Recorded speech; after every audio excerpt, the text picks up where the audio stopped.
UCC, a uniform civil code for citizens throughout the territory of India. Now, what is UCC? It's basically one law for all religious communities in personal matters such as marriage, divorce, inheritance, adoption, etc. This is one of the directive principles of state policy. It is not enforceable by courts, but the principles laid down as directive principles are fundamental in governance in India.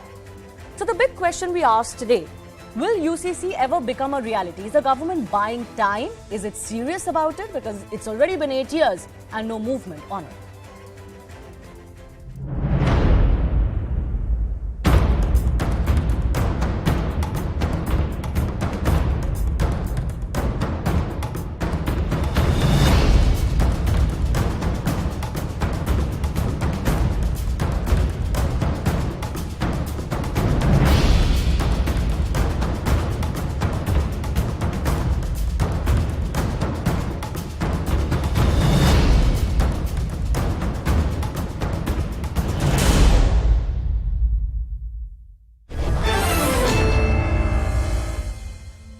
Kapil Sankla, senior lawyer, Supreme Court, is joining us. Desh Ratan Nigam, also a lawyer himself, leans towards the RSS. Arun Anand is consulting editor, First Post. Maulana Masood Qasmi is a Muslim scholar joining us on the show, and I do thank all of you gentlemen.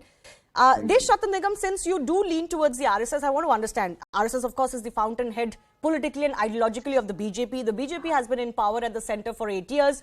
Do you sense that even with the wide unprecedented majority that the BJP government has, UCC is just too hot a potato for it to touch? It just doesn't want to do it. It wants to possibly delay it as much as possible. No, I don't think so. Brute majority or, comfortable majority, or by whatever name you may call it, does not give a license to anybody to bulldoze any policy. So any policy which comes has to be studied, researched, well thought of, and consultation with all the stakeholders is absolutely necessary. So it's not as simple an issue, but it's a complex issue, and therefore the most appropriate forum is the Law Commission. And therefore the National Law Commission should go into the question, because government So the National Law Commission, as I read out, the last term ended in 2018. No, that study was for a different period. And what are we sitting on it for? No, that's what I'm saying. That Law Commission's report has become quite old. A lot of water has flown, and therefore new requirements and new people as the society has moved on. What do they think? And the latest update is absolutely required. And therefore, in my opinion, then there will be issue of tribals, whether tribals have to be included because they have a separate culture altogether. So that aspect has also been taken into account. I get all of it. I'm in no way suggesting that UCC is a simplistic issue. It is a complex issue. But my point is, by now, this is one of the fundamental issues the BJP bats for. It's had majority for 8 years. Why has it not come to a report yet? Then the government can move forward and invite consultations, invite stakeholders, put a draft in parliament. But they're sitting on it. See, the fact remains that the best forum is the law panel that has to go into it. Government cannot do day-to-day such kind of complex and specialized work. Fair enough. And therefore a specialized body and where they are trying to put it should be the best forum. And but they could make it time bound, right? Why is we just going on? I mean, for the last 8 years, I've heard the same response. I read out the response since 2016 from the law ministers of the country. It's the same thing. We want consultations, fair enough. We want to bring everyone together, fair enough. We want to bring it, fair enough. But when is it going to happen? But let me take that question to Arun Anand. Arun Anand, what do you think? Is it just too difficult an issue for the government to tackle? It will do it possibly at a different time when everything else is in its control. You see, CAA hasn't been implemented, farm laws repealed. Then you have this UCC issue. Is there a lack of will or just political climate? No, I don't think there is a lack of will. Shivani, these are complex issues. And actually, the debate on this Uniform Civil Code, this whole thing started in the Constituent Assembly on 23rd of November 1948. One should basically go and look at that debate, and that, resolves a lot of issues. But as far as this government is concerned, see, there are 25 crore Muslims in this country, and a section of them doesn't want basically Uniform Civil Code. So until and unless there is a broad consensus over it, you cannot, push down the throat a law. So the government has been trying to do it, but there has been a major stumbling blocks in terms of the very conservative Muslim leadership which has been opposing it. And I think I also want to bring in a point. See, it is not uniform civil code is less of a legal issue and more of a social legal issue. Fair enough. So until and unless there is a progressive leadership which emerges from within the Muslims, I don't think it will be very easy to implement it. It can create a lot of acrimony. So when you bring in a law, you bring in a law basically for the welfare of the larger society. You don't bring in a law to create acrimony. No, I don't think that we are there where a law can be brought in. My point is that where is even the Law Commission's report on it? Why has even that not come? And where is the very clear articulation from the government that, okay, this is what we envisage when we talk about UCC? All of that could have happened by now. I mean, as you very rightly said, Mr. Anand, this is not a new debate. We've been debating UCC since 1948. We know the pitfalls, we know the benefits. So what's taking so long to at least articulate your vision for it? Shivani जी, हर चीज को करने का एक समय होता है, मुझे Exactly. लगता है. आनंद जी, मैं यही बोल रही थी, समय की बात है. So like this government, I am no spokesperson of the government, but this government has Article 370. So you can say कि 2019 में Article 370 हटाया, तो 2014 से लेके 2019 के बीच में क्यों नहीं हटाया? So there are certain government also calibrates politically also what will be there. Then there is an international situation. You have more than 50 Muslim countries with which India has to deal. So there are larger issues. So हर चीज का एक समय होता है. But I'm quite confident that ultimately UCC they are going to bring in. Some of the BJP governments like Uttarakhand government. They're studying it, yes. So they have already initiated. Yes. Might call it doing it from the back door. कि कान इधर से नहीं तो उधर से पकड़ा. But their commitment is there, and I think gradually, basically, they will move ahead, and they just don't want to do it, by by ruffling feathers. Although I do say that it is going to be best if everybody is on board, but you cannot get 100% consensus in a country like India, or for that matter in most countries, even homogeneous countries. 100% consensus or no issue exists. Certainly not an issue like UCC, which is contentious to begin with. Kapil Sankla, I want to understand from you, legally speaking, what are the limitations that bind any government, even though this is a directive principle, in implementing a UCC? Because there are, of course, rights to equality or right to religion, which exist at fundamental laws that sometimes are seen in contradiction to this directive principle. You're absolutely right. So the concept of directive principle was a kind of a direction or a roadmap to the state to go ahead to protect the citizens and for betterment of the country. But those are directive in nature, they cannot be mandatory in nature. That's one.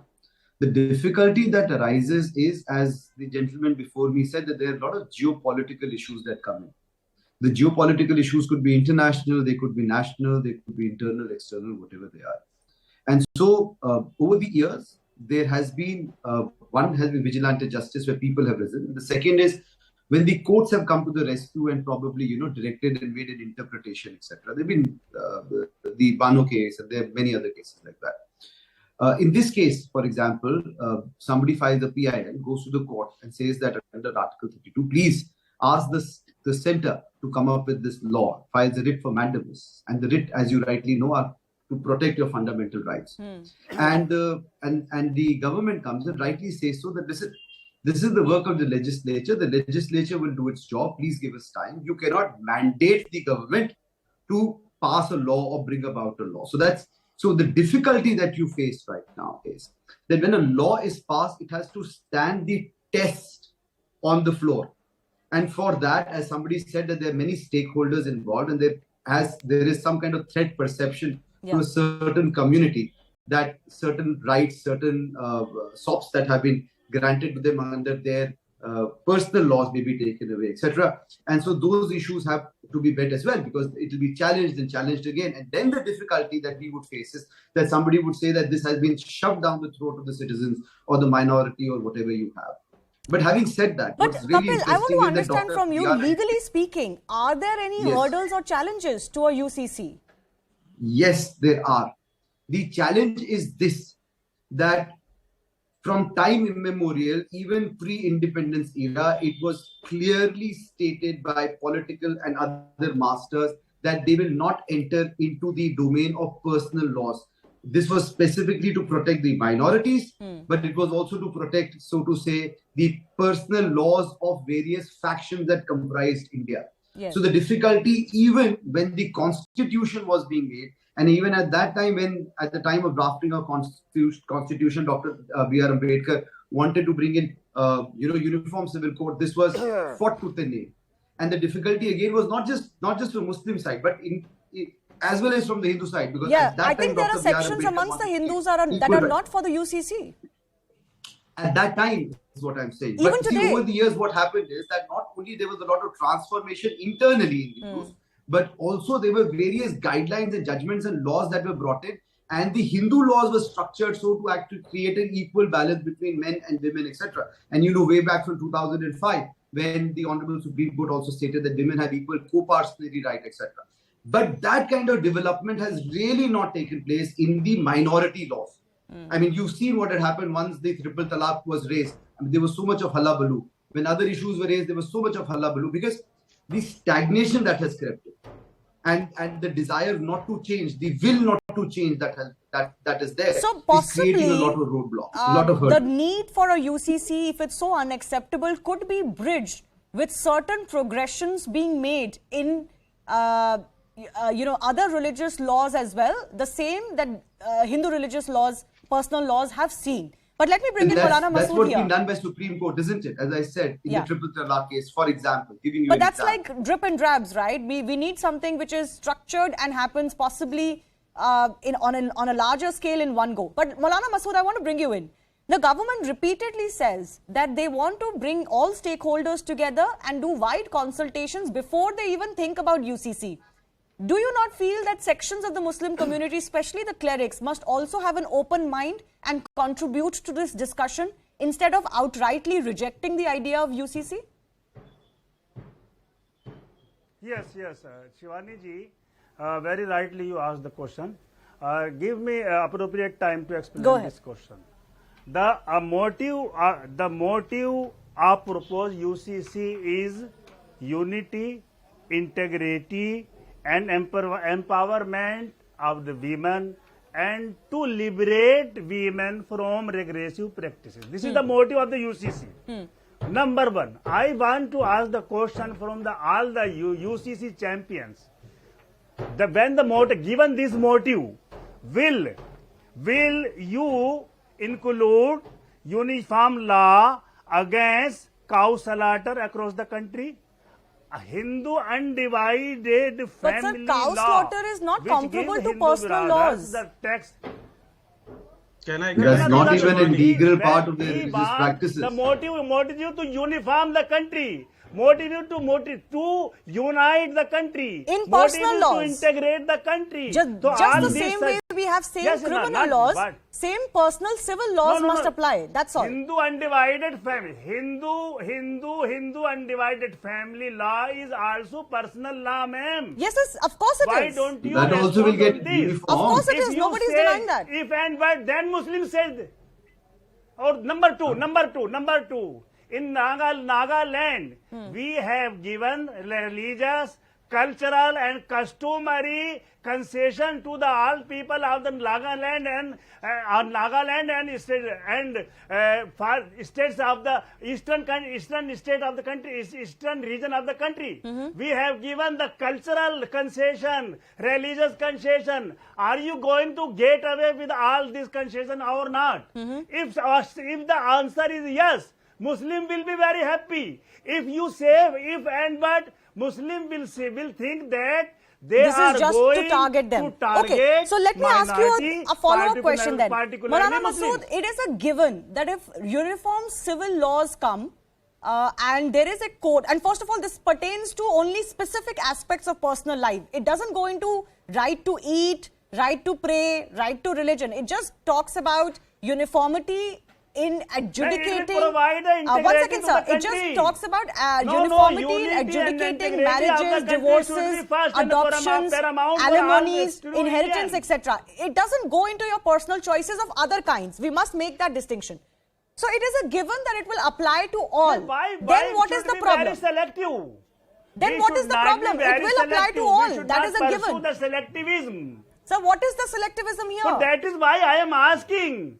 But that is why I am asking, are you going to get away with the religious concession given to the people of the Nagaland? Yeah, and of course. Northeast? Eventually, all of those Are you questions going will to have get to be away all answered. these concessions? But let Deshratan Nigam respond to that. I think you did No, bring no, up no. the issue of They tribals are not yourself. answering. They and how this is only- a complex they issue. only- And they even amongst the only Hindu discuss the community, Muslim there are laws. sections that do want to preserve their personal laws. So Deshratan Nigam, given all of that, do you think that UCC can ever even be a reality? Yes, it can be in due course of time. And secondly, let me tell you, Northeast is not about religion, it is about culture. And it's not about personal laws out there. They have a particular culture and it has to be dealt with separately among all the tribals. And therefore, Nagaland is a tribal state and has to be dealt with accordingly. Now, somebody said that these are only directory in